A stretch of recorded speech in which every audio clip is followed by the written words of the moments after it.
यात्रा मूल लक्ष्य हूँ लोक भितर समवायर महानता बा महत्व को सूचाई देवा आकु लोक सम्मुख को पदार्पण करवा।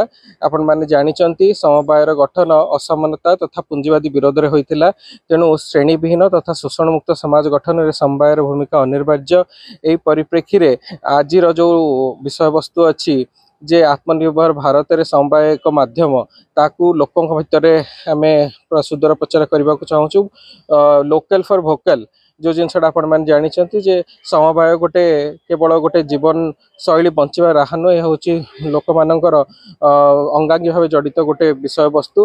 तेणु आपको नहीं किपर समाज निम्न स्तर थी लोक आम सहित संश्लिष्ट कर समाज मुख्य स्रोत को आनीपर ताप निरंतर प्रयास करुचु। तेणु आज परिप्रेक्षी विषय वस्तु हूँ समवाय को सुदृढ़ गढ़ी तोड़ापी गोटे सुदृढ़ पदयात्रा। आमर आज रैलीटा आमर जिलापाल कार्यालय ठू आरंभ करिकी आमे हनुमान बाटिका देकी दुर्गा मंडप देकी आमे तापर आम बलदेव मंदिर देकी आमे हमर कोऑपरेटिव बैंक पाखे आमे ताको समापन करूछु।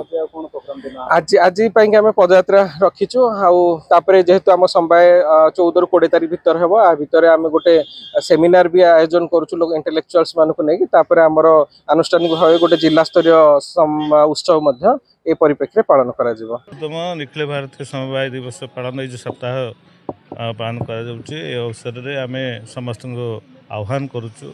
समवाय गोटे संस्था जोटा कि लोक मान सहित पंचायत स्तर आहरी ग्राम स्तर पूरा ग्रामांचल स्तर में जड़ित हो रही द्वारा लोक मैंने बहुत उपकृत होती आह्वान कर समस्ते समवाय सहित जड़ित रुहतु।